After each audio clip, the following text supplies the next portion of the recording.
கேள்விக்கான ஆன்சர் பண்ணக்கூடியது. அது கூட ஒரு நவுன் தான் வரும். ஃபார் எக்ஸாம்பிள் பார்த்தீங்கன்னா some people lost during the journey.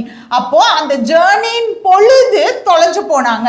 அப்போ டியூரிங் பக்கத்துல ஜேர்னி தி ஜேர்னி நவுன் வருது.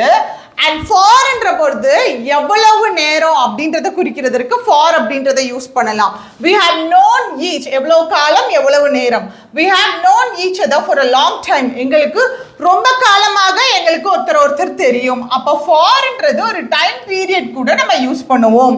அண்ட் அதே மாதிரி whileன்றது subject plus verb. You subject அது தொடர்ந்து ஒரு verb இருக்கும். ஸோ அந்த கேஸ்ல யூஸ் பண்ணுவோம். அதுக்கான மீனிங் அதே சமயத்துல அப்படின்றப்போ I had tea while we were in the shower. You were in the shower. நீங்க குளிச்சிட்டு இருந்தப்போ அந்த பொழுது நாங்க டீ குடிச்சிட்டு இருந்தோம் அப்படின்னு சொல்லிட்டு. இந்த क्वेश्चनக்கான ஆன்சரை காமெண்ட் பண்ணுங்க.